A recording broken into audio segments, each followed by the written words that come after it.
Okay, today's lesson, lesson number 2. We're going to go ahead and start practicing using some of the items in GarageBand.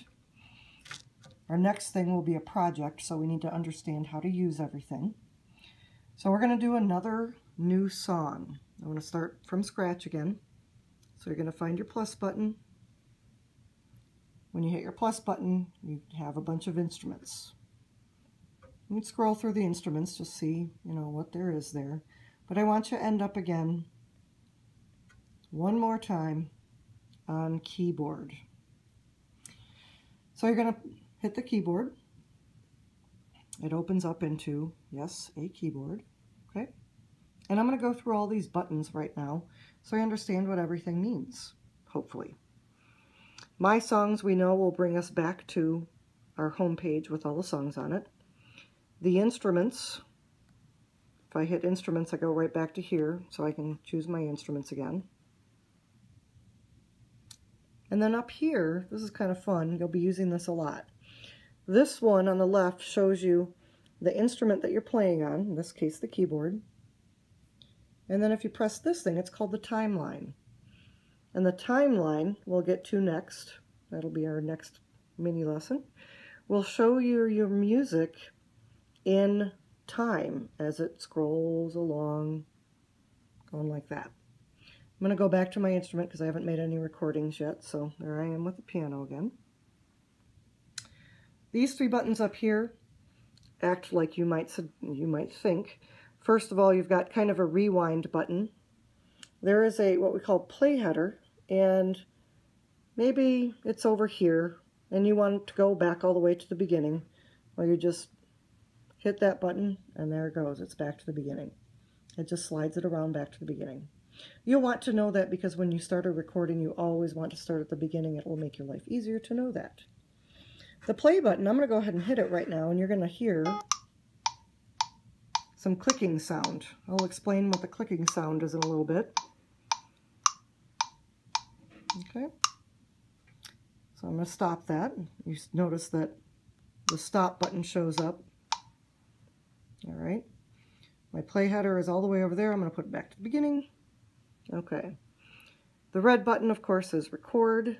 I'm not going to make a recording yet because we're going to go through some other options.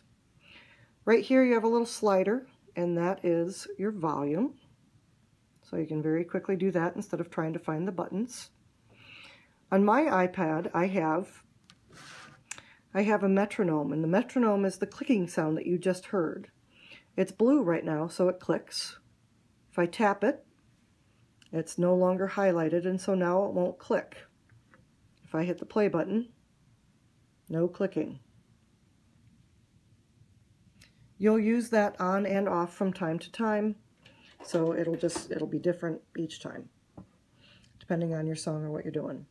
Let's keep going. This is our quantization or mixer board. We are not going to do much with this yet. Some of you might start playing around with it if on your free time, on your free project. You might just check some of that stuff out, but for right now we will not be using it. So I'll click it again to get rid of it. Going further, we've got a wrench.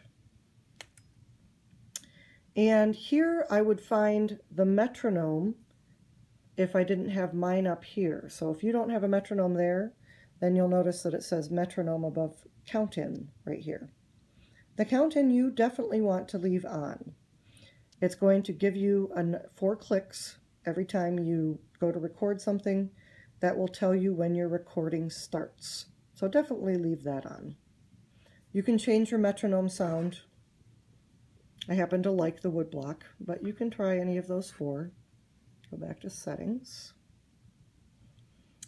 Down here, the tempo, this is going to tell you the speed of the click that you hear. So if I move the numbers down,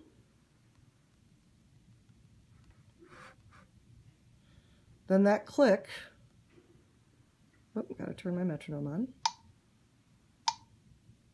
My click is a lot slower because the number is low. All right, let's go back. Okay, tempo again. This time I'm going to speed up my tempo. And I can just kind of flip through there to get it faster. All right, now let's see what happens at that tempo. Oh, it's a lot faster. So the higher the number, the faster the tapping. And you'll want to know how to do that because your songs will be based on how fast you go. I'm going to go back to that finally, and there's one more thing about tempo that's pretty slick. I like this option. I don't know the number that I'm supposed to put it on. I just know I want it to go about like this. Click, click, click, click, click, click. And over here, it automatically comes up with your number. Genius, really. So that you can play to the speed that makes sense to you. This will help you out when we do Mary Had a Little Lamb in a little while. All right, I'll go back to settings. The key, please leave this at C major for now. Please also leave the time signature at 4/4. You will want to do that because that's how our first project is going to look, so we might as well practice it that way. Don't worry about any of the other things down here. We won't use them unless, of course, on your free project you are interested in checking some of those things out. You are more than welcome to play around with them on your free time. I'm going to close up that.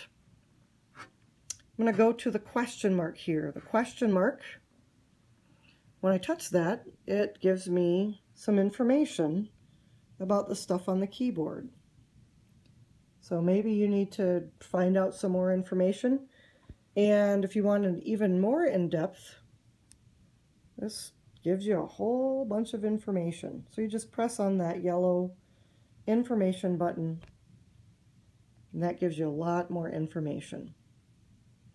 I don't need any of that right now, so I'm going to go ahead and press my helpful question mark.